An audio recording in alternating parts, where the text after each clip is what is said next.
Julia Morgan had always considered herself a practical woman. After nearly 2 decades of running her own plant nursery business, a modest but respected operation with a physical storefront and a thriving delivery service, she was no stranger to the patience, grit, and clear thinking it took to survive in both the business world and life. When her lease in the city came up for renewal at a drastically increased rate, she made the decision she had long postponed. She would finally buy her own house. The idea had been lingering in her mind for a while, spurred on by both the ridiculous commercial rents and her desire for some peace after years of working in noisy, cramped conditions. She wanted space for herself, her plants, her delivery van, and a life beyond the constant shuffle of customers and trucks. When she found the property, a clean, 2-story house on the edge of a semi-rural suburb with a large side lot and gravel access perfect for parking her branded van, it had felt like a small victory. There was no formal homeowners association on the street, and her due diligence through a lawyer confirmed that the property had no shared easements or encroachments. The previous owner had even added an extra gravel strip along the side yard years ago, specifically for parking. It was ideal: a quiet street, a manageable mortgage, and, most importantly, space she could truly call her own. Julia had moved in 3 months ago and was gradually settling into the rhythm of the neighborhood. Her workdays often started early with supply runs and client visits, and her van, a mid-sized, professionally wrapped vehicle proudly displaying the name Morgan's Garden and Greenhouse, was both a point of pride and a necessity. Typically, she would park it on the gravel strip along her side fence where it was not only legal but entirely on her property line, as confirmed by the certified boundary survey she kept in her home files. There was no sidewalk, no right-of-way concerns, just her land.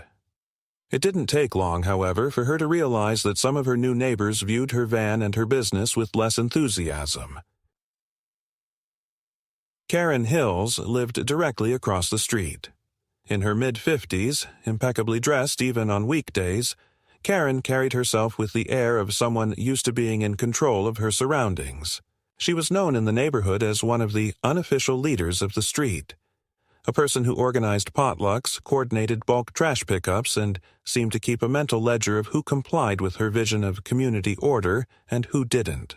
On Julia's second morning in the house, Karen had appeared unannounced at her front door with a tray of cookies and a smile that didn't quite reach her eyes. The conversation that followed was superficially pleasant, but thinly veiled with subtle messages. "We've always tried to maintain a certain look on the street," Karen said, her gaze drifting past Julia and toward the van parked along the side. "I'm sure you understand. Property values and all that. It's such a lovely street when it's uniform."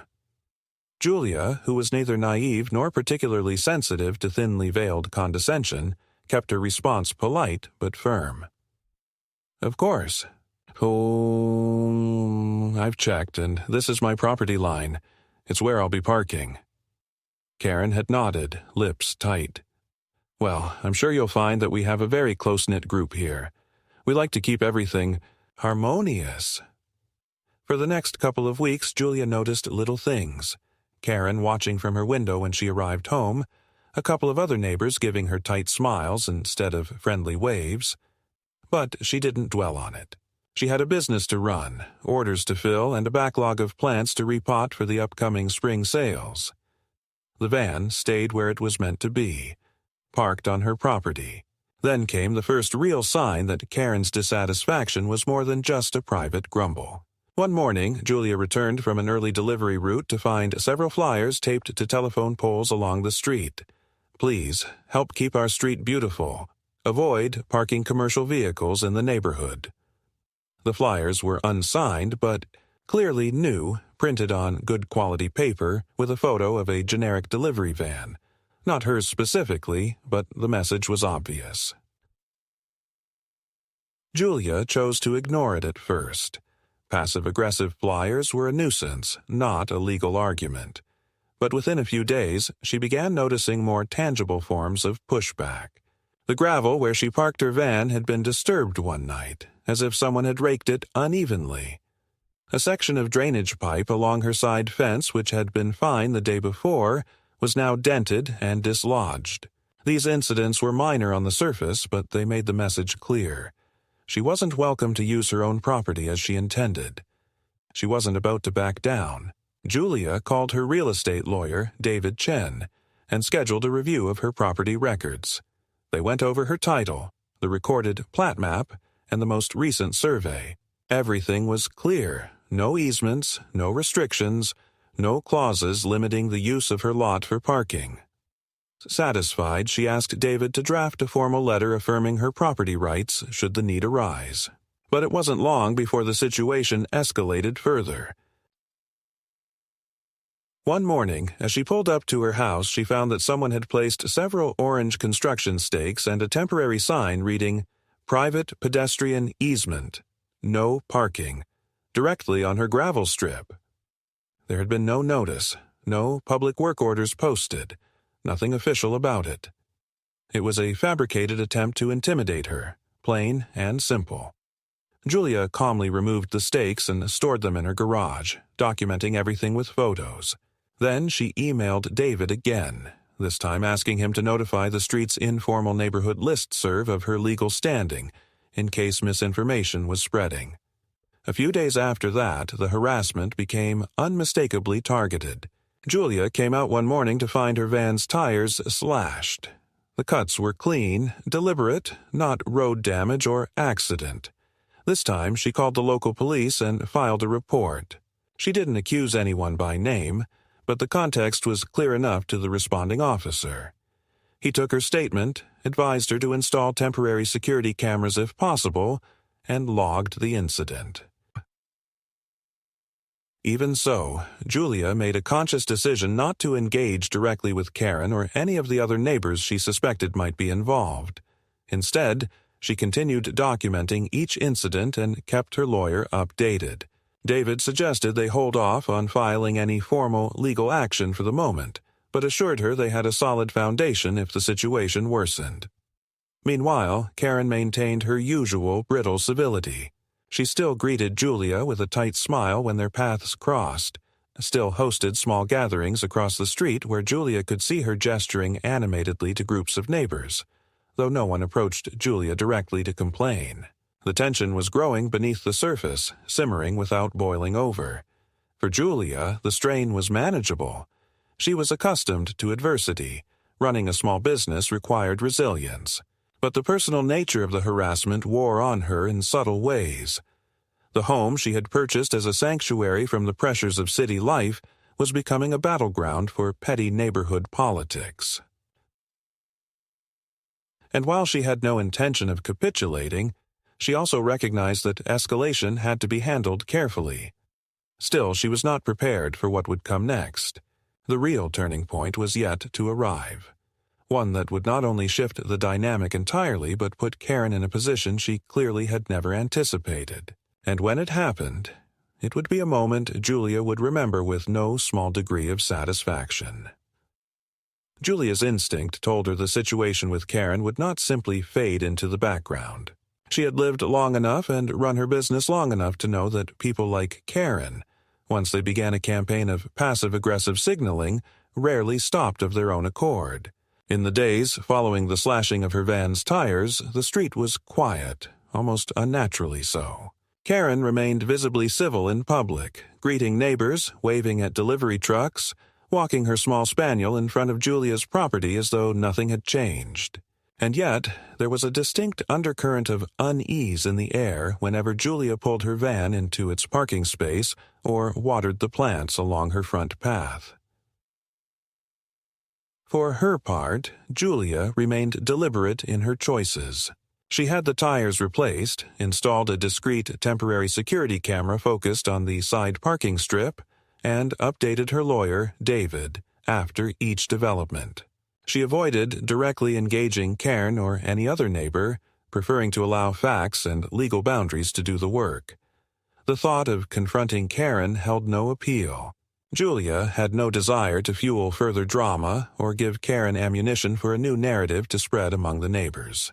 In her experience, the calm assertion of one's rights, paired with documented evidence and professional counsel, was far more effective than public disputes. It was a week after the tire incident when the next escalation arrived. Not through direct vandalism this time, but via an indirect but far more insidious route. On a Tuesday morning, Julia found a thick envelope tucked into her mailbox. The return address was from the city's Department of Community Planning and Zoning. Inside was a formal notification. An anonymous complaint had been submitted alleging improper use of a residential property for commercial purposes.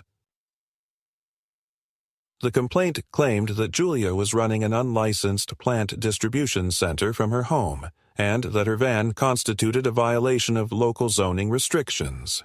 Though the accusation was baseless, her nursery's retail operations were legally zoned and conducted entirely off-site, Julia felt her pulse quicken. Anonymous complaints triggered formal municipal reviews, and even unfounded allegations required time and effort to resolve. She immediately called David, who reviewed the letter and reassured her that the complaint would not stand under scrutiny. Still, it was another layer of harassment, one that demonstrated a calculated intent to pressure her through official channels rather than petty vandalism alone. David advised her to gather documentation proving her nursery's proper licensing, the business address of record, and evidence that her home property was used solely for personal residence and permitted vehicle storage. Julia spent that afternoon assembling her records, business licenses, zoning approvals, and correspondence with her accountant, all neatly organized for submission to the city inspector who would inevitably visit. It was during this preparation that a second oddity emerged. That evening, as Julia returned from a supply run, she noticed unfamiliar markings staked along her gravel parking area, fresh orange surveyor's flags and small chalk lines across the gravel. No prior notice had been given, and no utility work had been announced. Curious but cautious, Julia took photographs and then contacted the city's Public Works Department the next morning. After several phone transfers, a supervisor confirmed that no city work had been scheduled for her street. Moreover, the request for a planned pedestrian easement review had been submitted through an online form, and the requester had provided a contact name that, upon verification, did not exist in any official city directory. The fabricated nature of the request and the stealthy placement of survey markers pointed to an obvious source. Karen, or someone acting on her behalf, was attempting to manufacture the appearance of a public easement claim where none existed. The goal was plain: to intimidate Julia into removing her van, or at minimum, to generate enough perceived controversy to turn more of the neighbors against her. Julia documented everything. She forwarded the city's response to David, who drafted a formal cease and desist notice that would be sent if the markers were not removed within a reasonable period. In the meantime, Julia took the practical step of carefully removing the markers herself and storing them alongside the prior false signage in her garage. By this point, Julia's patience, though steady, was beginning to wear thin. The situation had evolved beyond neighborly annoyance into a coordinated campaign of nuisance, and it was consuming more of her time and energy than she could comfortably spare. Still, she remained committed to her strategy: avoid direct confrontation, maintain thorough documentation, and let the legal and administrative processes work in her favor. What she did not anticipate, however, was how bold Karen would soon become. The real turning point came on a bright Saturday morning, when Julia was preparing for a major client delivery. Her van, freshly loaded, was parked in its usual spot as she completed the last of her paperwork inside. At approximately 9:30 a.m., she heard the sound of unfamiliar voices outside, followed by a sharp knock at her front door. Opening it, she was greeted by two uniformed sheriff's deputies standing on her front step. Behind them, across the street, Karen stood with arms folded, watching the scene unfold with thinly veiled satisfaction. The lead deputy introduced himself politely and explained that they had been dispatched in response to a call reporting an illegal vehicle storage violation and possible zoning infraction. Julia's initial reaction was one of grim incredulity. Karen had not merely escalated through anonymous complaints, she had directly involved law enforcement in her vendetta. The deputies, professional and courteous, made it clear that they were obligated to follow up on any call received through their dispatch system, regardless of its merit. They requested to speak with Julia regarding the nature of her vehicle's presence on the property. Suppressing the urge to vent her frustration, Julia invited them to her front porch and calmly presented her property survey, the legal documentation regarding her lot boundaries, and the business zoning records confirming that no retail operations were conducted from the home. The deputies reviewed the documents carefully, nodding as Julia explained the context of the ongoing harassment. Meanwhile, across the street, Karen remained stationed in her driveway, occasionally glancing toward the scene with a practiced air of indifference. To an outside observer, it might appear as though she was merely a concerned neighbor observing due process, rather than the architect of the false report. The deputies, after concluding their review, expressed understanding of Julia's position and acknowledged that her documentation was in order. They explained that they would file their report accordingly and advised Julia to continue documenting any further incidents.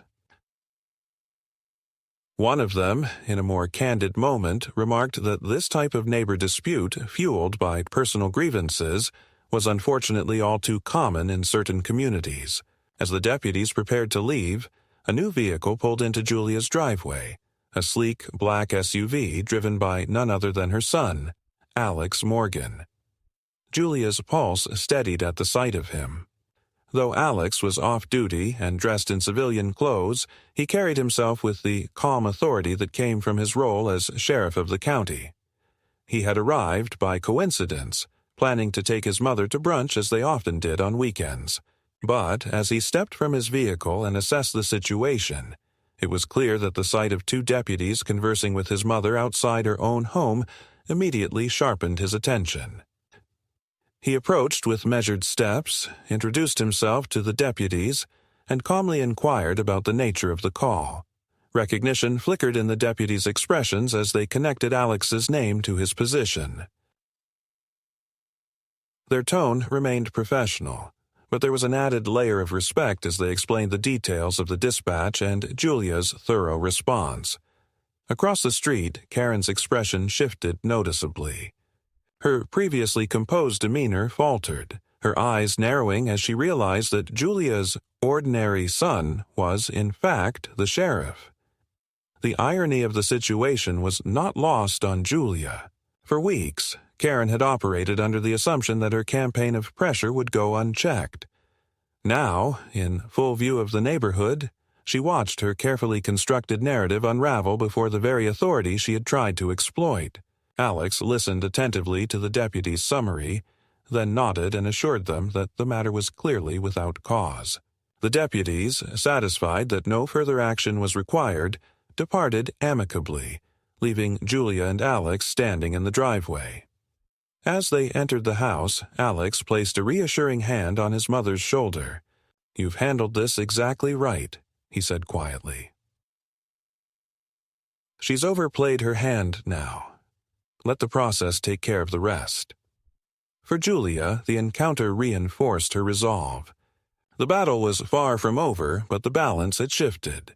Karen's attempt to leverage law enforcement as a tool of harassment had backfired spectacularly, and the look on her face, as her petty scheme crumbled under the weight of Julia's preparation and Alex's presence, was a moment Julia would savor long, after the dust settled.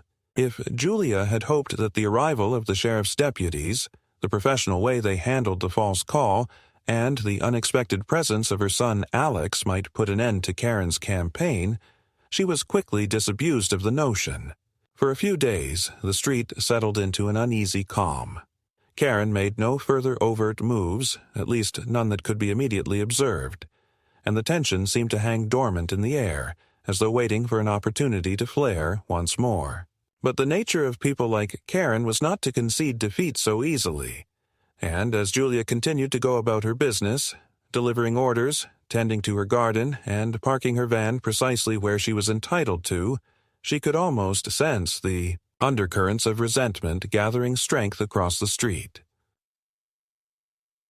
It was the following week when the next salvo arrived, and this time it was more sophisticated than a simple anonymous complaint.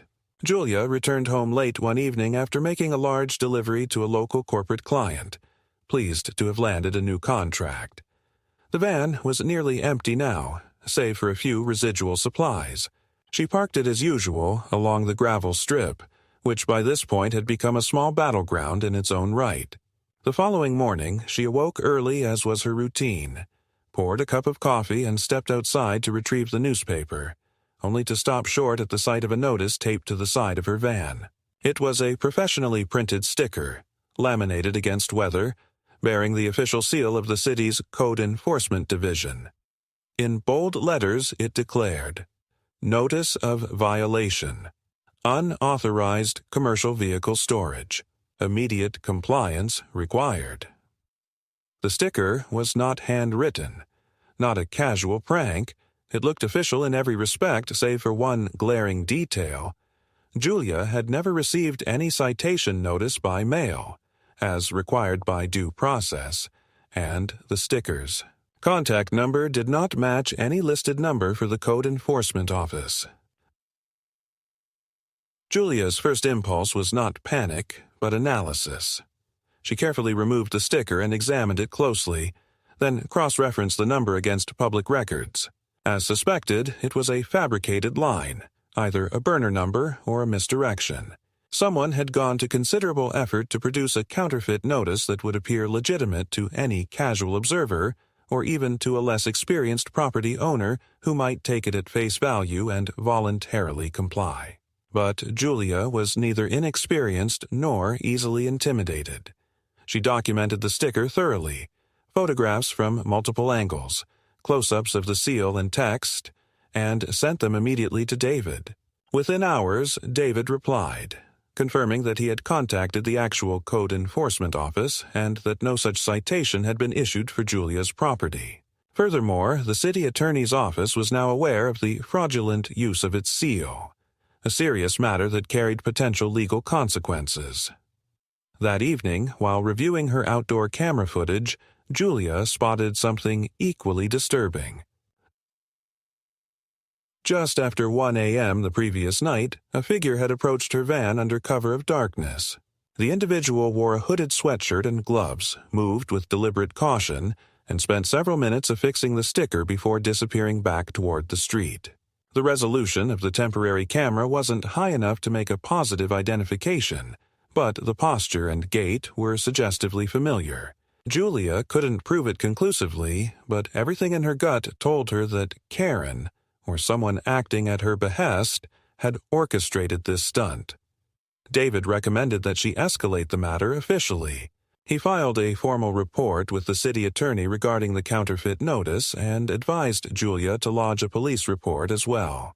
This time she did so not merely for documentation, but as an active step toward building a case of harassment and fraudulent activity.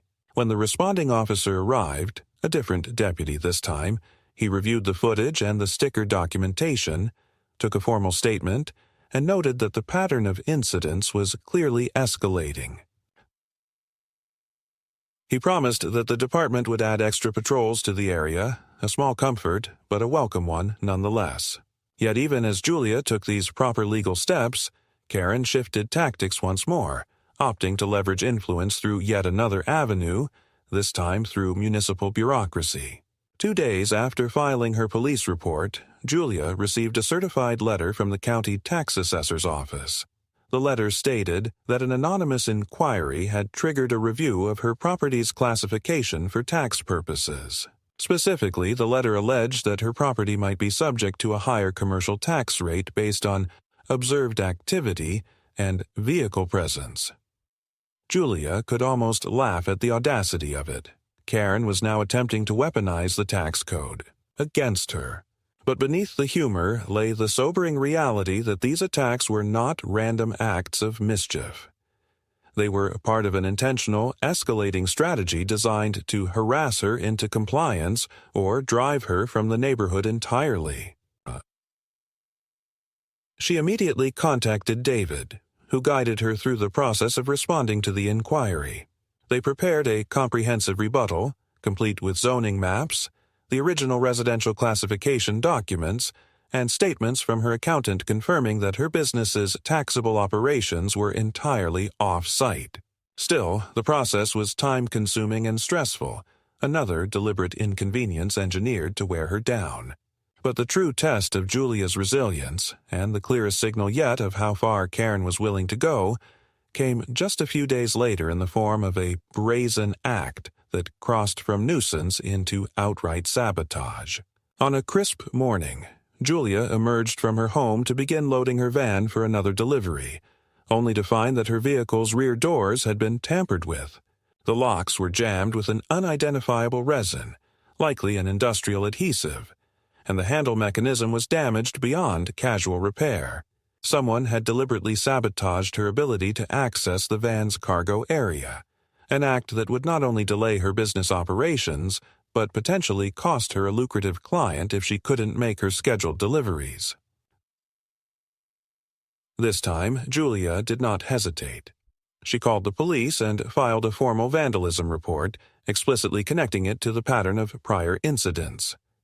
More importantly, she authorized David to initiate pre-litigation steps toward seeking an anti-harassment order. Enough was enough. This was no longer a neighborly dispute. It was targeted harassment with demonstrable damages. Yet, even amidst the mounting pressure, Julia maintained her composure. She arranged for a professional locksmith to assess the damage and secured a rental van to ensure that her client commitments were met.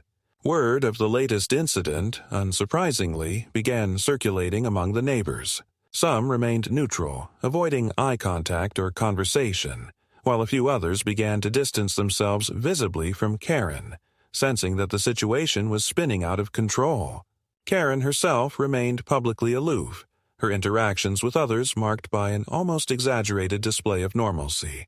But Julia knew better. The veneer of civility was cracking.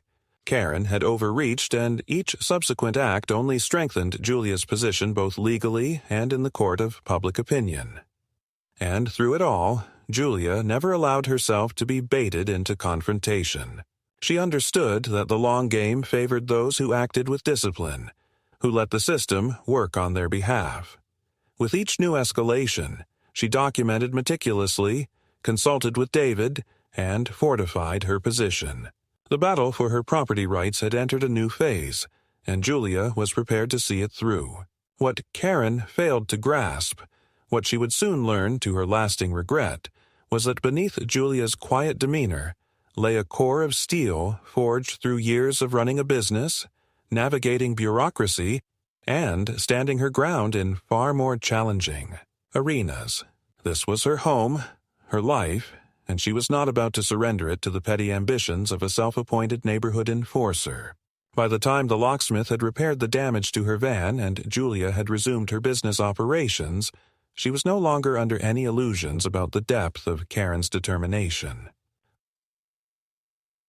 The attacks were escalating both in scope and in audacity, each new effort designed not only to inconvenience her, but to chip away at her sense of security and stability within her own home.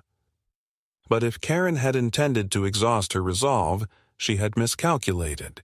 Julia's background in business had taught her patience, and her consultations with David had given her the framework to fight this battle not with impulsive reactions, but with methodical precision. She would not give Karen the satisfaction of seeing her flustered or retreating. What Julia had not anticipated, however, was how Karen would attempt to leverage broader municipal mechanisms against her. The first hint came during a phone call from David one Tuesday afternoon. He informed her that a Freedom of Information Act request had recently been filed with the county planning office, seeking all documents, permits, and correspondence related to her property. The request had been submitted anonymously through a third-party legal service, a tactic commonly used to obscure the identity of the true requester. But the content of the request left little doubt as to its intent. Someone was fishing for any irregularity, however minor, that could be used to fuel further complaints or legal challenges. David advised Julia to remain calm but vigilant. The mere existence of the request was not in itself actionable, but it confirmed that Karen or someone aligned with her was now pursuing a strategy of legal attrition. "It's a classic harassment pattern," David explained. "They're trying to bury you in paperwork, force you to spend time and resources defending what you already own lawfully. But the key is not to panic. We're already well ahead of them on documentation." Julia nodded grimly as she hung up the phone. It was exhausting, yes, but not insurmountable. And, in a strange way, the escalation was providing her with further leverage. The more Karen overplayed her hand, the more evidence Julia was accumulating for a potential civil case or anti-harassment order. The challenge was simply to endure the process, to maintain her composure, and to continue documenting every provocation with the same discipline that had carried her this far. That resolve was soon put to the test once more. Less than a week later, Julia received another formal letter, this time from the County Department of Public Works. The letter stated that a petition had been filed requesting the reclassification of the section of road adjacent to her property as a designated residential scenic corridor. If approved, this reclassification could, in theory, impose new restrictions on vehicle types and parking along the corridor. The petition cited concerns from local residents about the visual impact of commercial vehicles on neighborhood character. Julia read the letter twice, her jaw tightening. It was a calculated move, an attempt to create new regulatory leverage where none previously existed. If successful, it could force her to seek exemptions or even force her to relocate her business vehicle entirely. But Julia was nothing if not prepared. She immediately contacted David, who began drafting a formal opposition to the petition. More importantly, David's paralegal team conducted background research and discovered that the petition itself had been submitted by a small group of residents, of whom Karen was the apparent ringleader. What Karen failed to grasp was that public petitions were a matter of record, and while the identities of individual supporters could be shielded during initial review, the submission itself would ultimately be disclosed. David prepared to request a full disclosure of the petition's origins as a part of their opposition strategy. In the meantime, he advised Julia to maintain her usual routine, but to continue documenting any neighborhood interactions with particular care. And so Julia did. She went about her deliveries, tended her gardens, and parked her van precisely where she always had, calm, composed, and fully aware that each day she remained unbowed was a small victory in its own right. It was during this period of heightened vigilance that the most unexpected development occurred, a moment that would dramatically shift the balance of power in her favor. One crisp Thursday morning, Julia was in her office reviewing client invoices when she received a call from an acquaintance in the local Chamber of Commerce, a woman named Marissa, who had long admired Julia's business and often referred clients her way. The conversation began cordially enough, but then Marissa hesitated, her tone shifting. "Julia, I thought you should know. Your name came up at a neighborhood association meeting in another part of town. A contact of mine mentioned that someone was trying to circulate negative information about you and your business. Apparently, there were claims that your operations were in violation of zoning laws and that you were facing legal action." Julia's stomach turned. The smear campaign had now extended beyond the immediate neighborhood. Karen, or someone working with her, was attempting to poison her professional reputation, a tactic far more damaging than property disputes alone. Suppressing her rising anger, Julia thanked Marissa for the tip and immediately contacted David. Within hours, David had identified at least 2 sources of the false information. both traced back to online posts submitted through a pseudonymous account that forensic review suggested had originated from within the same IP block as Karen's home.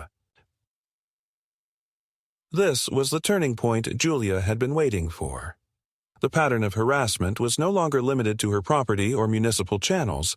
It was now demonstrably impacting her business. With David's guidance, Julia began assembling a comprehensive case file. Documented damages, instances of defamation, false complaints, vandalism, and fraudulent municipal filings. The foundation was now laid not just for an anti-harassment order, but for a potential civil suit seeking damages for business interference. And as Julia prepared for this next phase, she drew renewed strength from the fact that Karen's own recklessness was now working against her. The more Karen escalated, the more visible her malice became, and the more sympathy Julia quietly garnered from other neighbors and professional contacts alike. It was a long battle yet to come, but the tide was beginning to turn, and Julia, armed with patience, discipline, and the steadfast support of her legal team and her son, was more prepared than ever to see it through to the end. Julia could feel the shift in the air as spring moved closer.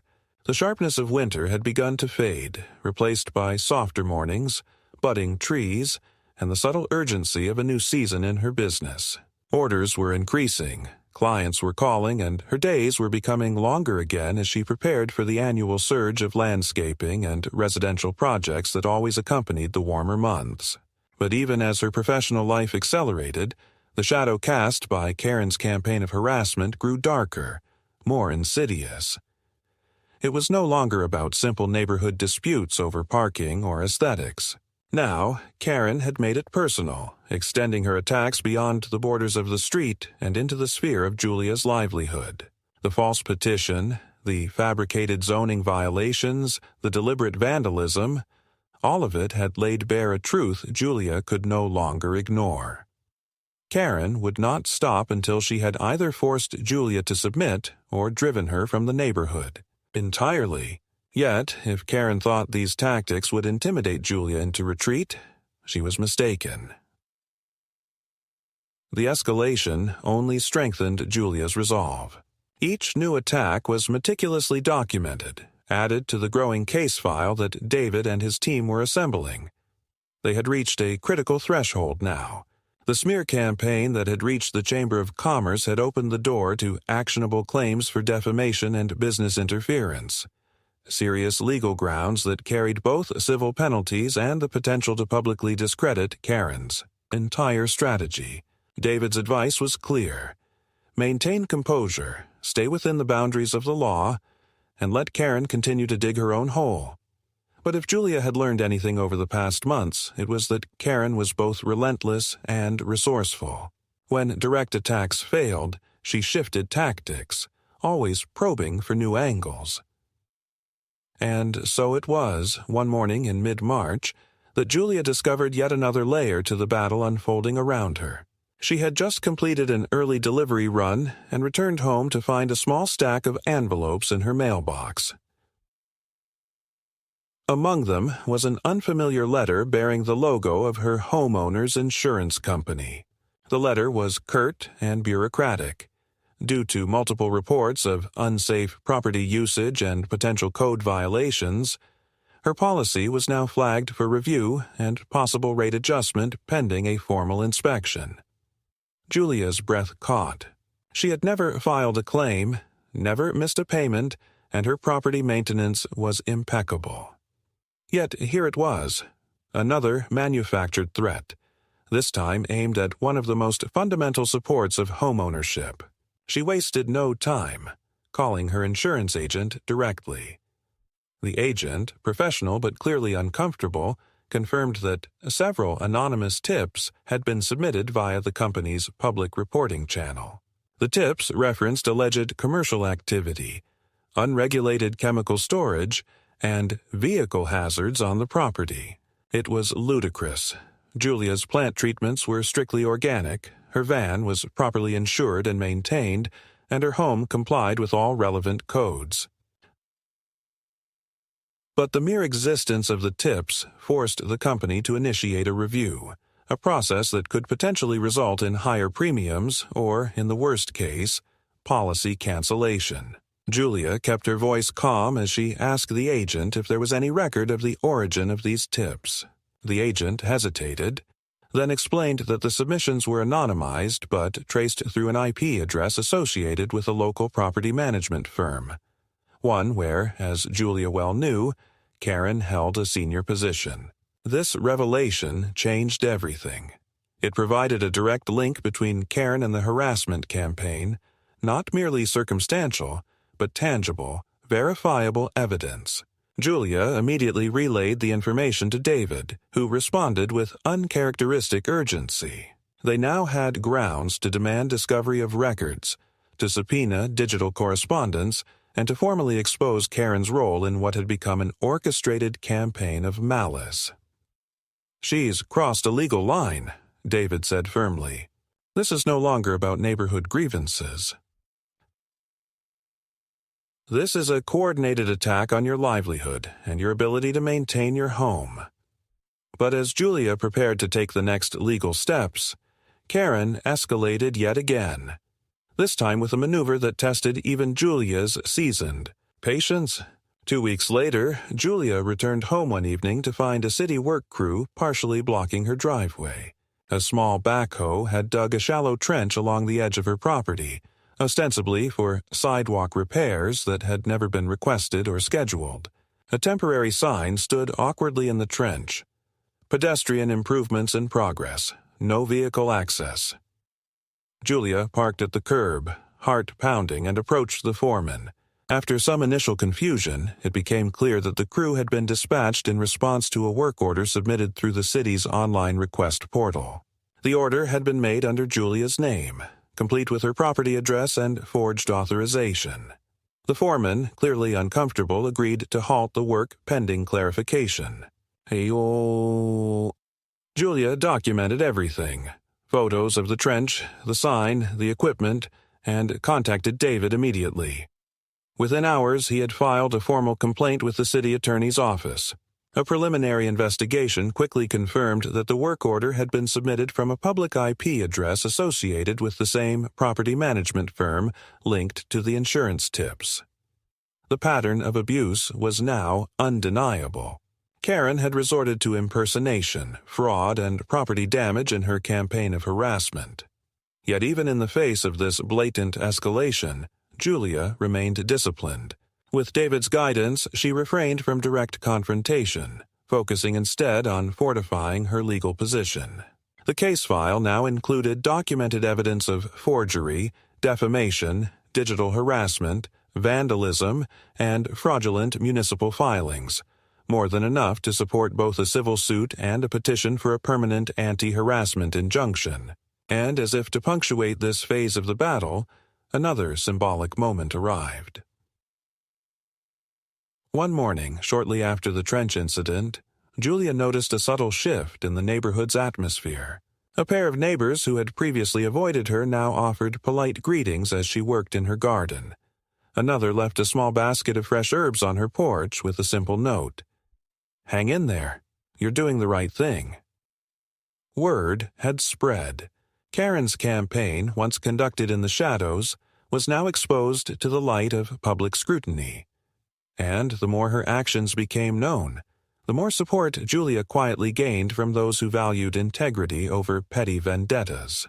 Yet Karen, blinded by her own pride, refused to retreat. In a final, desperate act of provocation, she filed a formal complaint with the county prosecutor's office, accusing Julia of operating an unlicensed commercial enterprise from a residential zone and willful violation of public safety codes. The complaint was riddled with inaccuracies and unsupported claims, but its filing triggered an automatic administrative review, a last-ditch attempt to create official pressure where none was warranted. But this time, Julia was more than ready. With David's assistance, she submitted a comprehensive rebuttal, complete with sworn affidavits from clients, zoning maps, business licenses, and documented evidence of the ongoing harassment. The prosecutor's office, recognizing the malicious pattern, dismissed the complaint outright and opened an inquiry into the abuse of process. Karen's house of cards was collapsing, and through it all, Julia remained steadfast, her determination tempered by the knowledge that justice, though slow, was now moving inexorably in her favor. The battle was not yet over, but the tide had turned, and Karen would soon face the full consequences of her reckless campaign. By the time spring had fully taken hold and Julia's business was entering its busiest season, the battle between her and Karen had reached a point of irreversible exposure. The documentation Julia and David had compiled painted a picture so comprehensive that it was impossible to dismiss. The pattern of escalating harassment, defamation, property sabotage, fraudulent municipal filings, and direct interference with her insurance and business operations was laid out in meticulous detail. Each act linked, each incident corroborated by time-stamped evidence and corroborating witness statements. Karen, once a figure of quiet power on the street, was now a subject of whispered conversations and wary glances from neighbors who had once blindly followed her lead. Julia knew that the path forward still required caution. Legal battles were slow and unpredictable, but for the first time in months she felt the ground shifting firmly beneath her feet. The true culmination of the conflict, however, arrived not in a courtroom or a legal filing, but in the very heart of the neighborhood where the entire ordeal had begun. It was early May, and Julia was preparing for one of the largest deliveries of the season, a full landscaping order for a corporate office complex. Her van was loaded the evening before, staged, and ready for an early morning departure. At precisely 6:30 in the morning, Julia stepped out of her house to find something that stopped her cold, a newly erected sign, professionally printed and staked directly at the edge of her gravel parking strip. The sign read, in bold letters, "No commercial vehicles. Residential parking only. Violators will be reported." It was brazen, far more public than any of Karen's previous acts. The implication was clear, an attempt to humiliate Julia in front of passing neighbors, to provoke a confrontation, or to bait law enforcement into another visit. The sign bore no city insignia, no official code reference, just a thinly veiled threat masquerading as neighborhood regulation. Julia's first instinct was to call David, but as she was photographing the sign for documentation, her temporary security camera feed pinged an alert on her phone.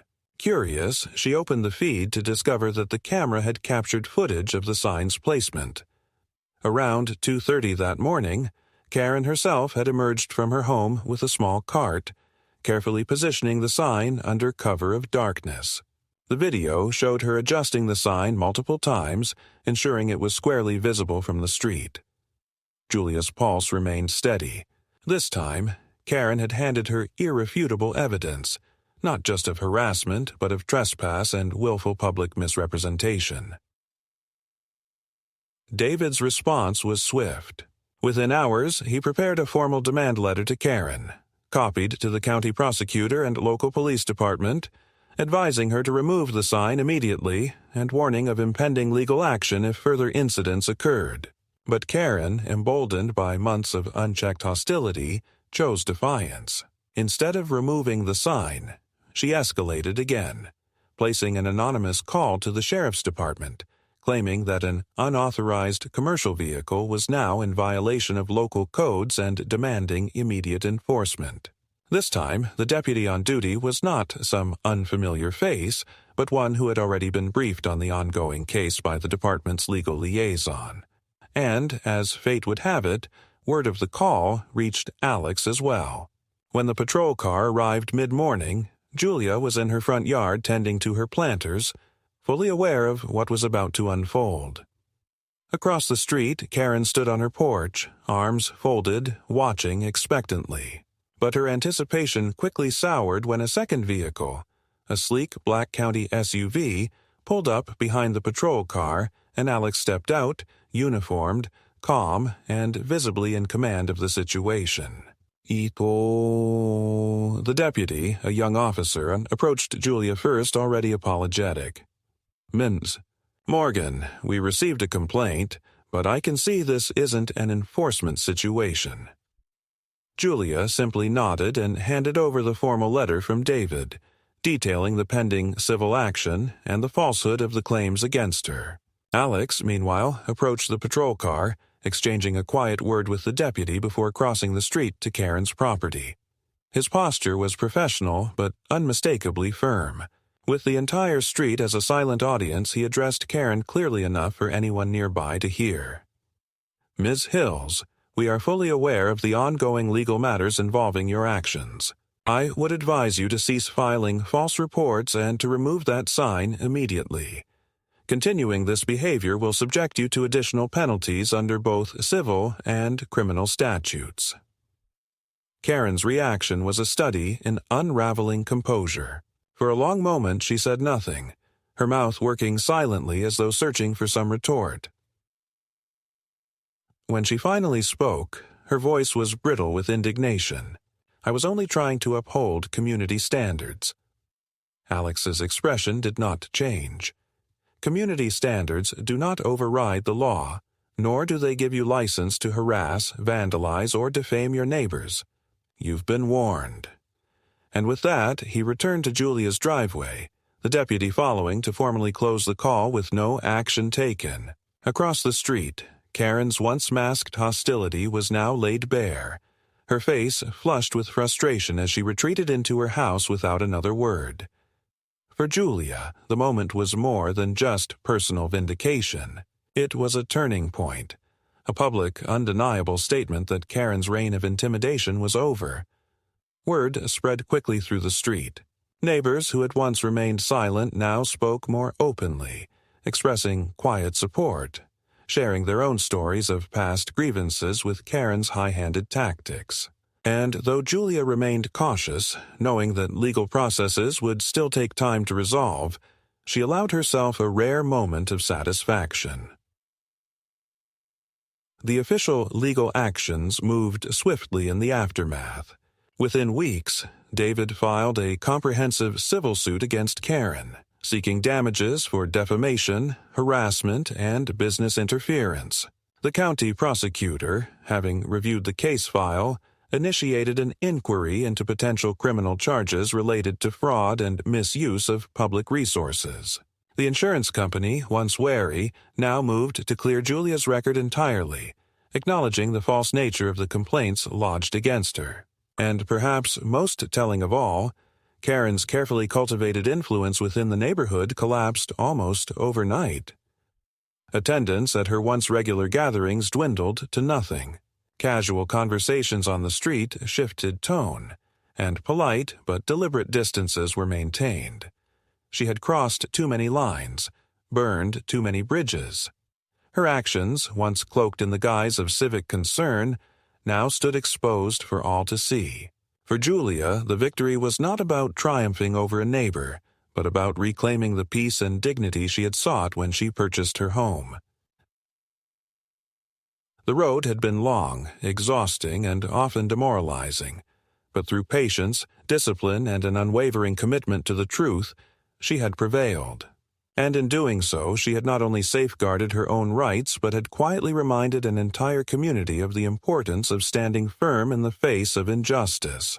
In the weeks that followed the public confrontation between Alex and Karen, a new atmosphere settled over the street. A quiet, cautious civility that had been absent for months. The neighbors, once wary of becoming entangled in the dispute, now understood that the situation had irrevocably shifted. Julia went about her business with the same steady diligence as before, but now there was a subtle change in how others interacted with her. Friendly nods became more genuine, conversations more open. A few neighbors stopped by her nursery storefront to place orders or simply to chat, no longer concerned that casual association might draw Karen's ire. The false aura of authority Karen had cultivated for years was gone, stripped away by her own arrogance and the unwavering integrity with which Julia had conducted herself. Meanwhile, the legal processes began to gather momentum. David, ever methodical, ensured that each element of the civil suit was supported by exhaustive documentation. The lawsuit laid bare not only Karen's actions but the pattern of deliberate malice that underpinned them. False filings, forged documents, digital harassment, vandalism, and defamatory statements designed to harm Julia's business and personal reputation. The county prosecutor's inquiry proceeded in parallel, with formal interviews conducted and digital evidence subpoenaed from the property management firm through which many of the anonymous tips had been routed. The evidence trail was damning, and even those within Karen's dwindling circle of allies began to distance themselves as the scope of her misconduct became undeniable. By late summer, an official settlement conference was scheduled. Karen, now represented by counsel of her own, could no longer deny the inevitability of the legal consequences she faced. In private negotiations, her attorney proposed terms: a public apology, full financial compensation for damages, and an agreement to permanently cease all contact and interference with Julia or her business. The terms were, in many ways, a complete capitulation, but David counseled acceptance. The primary goal, after all, was to bring finality to the matter and ensure Julia could move forward unimpeded. The settlement was finalized under court supervision, and though Karen's apology, published through a prepared statement, lacked genuine contrition, it served its purpose. The financial restitution, substantial enough to cover both direct losses and legal expenses, was promptly paid. More importantly, the permanent injunction now in place provided Julia with an additional layer of protection, backed by the authority of the court. As summer faded into autumn, Julia finally allowed herself to exhale fully for the first time in what felt like an eternity. Her business had weathered the storm. Her professional reputation, once threatened, had emerged stronger than before. The community, witnessing her resilience, now viewed her with a quiet respect earned not through confrontation, but through integrity and perseverance. Karen, for her part, had retreated into near-total isolation. Her once busy front porch remained empty, her former allies conspicuously absent. The house across the street, once the center of self-appointed neighborhood authority, now stood as a silent testament to the perils of unchecked pride. Rumors circulated that Karen intended to sell the property and relocate, though whether by choice or necessity remained unclear. Julia, for her part, harbored no desire for vengeance. The battle was over. The lesson had been learned. One crisp afternoon in early October, as Julia prepared a new round of seasonal displays in her garden, Alex arrived for a visit. He watched her work for a while before setting down a bag of groceries and joining her. "You handled all of this exactly the way you should have," he said quietly. "Calm, smart, by the book. I'm proud of you." Julia smiled, setting aside a tray of chrysanthemums. "I had good advice," she replied, "and a lot of help." She paused, glancing across the street where Karen's shutters remained drawn. "It's strange, though. I never wanted any of this to turn into a fight. I just wanted to live my life." Alex nodded. "That's why you won. You never let it become personal, even when she did. And now you've set an example. One people around here won't forget anytime soon." As they spoke, a pair of neighbors passed by, offering warm greetings. One paused to compliment Julia's garden. Another asked about placing an order for holiday arrangements. Life, slowly but surely, was returning to normal. A normal defined not by fear or intimidation, but by the quiet assurance that the rule of law and the strength of character still mattered. That evening, as Julia stood on her porch watching the sun set over her peaceful street, she reflected on the journey she had endured. It had been exhausting, frustrating, at times disheartening. But through it all, she had remained true to herself, guided by patience, supported by family, and empowered by the simple conviction that right would prevail. The look on Karen's face the day Alex confronted her remained a vivid memory, one Julia did not cherish out of spite, but as a symbol of a battle won through principle and perseverance. And as the first stars appeared in the twilight sky, Julia knew with quiet certainty that whatever challenges the future might bring, she was ready. Her home was her own. Her life was her own. And no one, certainly not a neighbor blinded by arrogance, would ever take that from her again.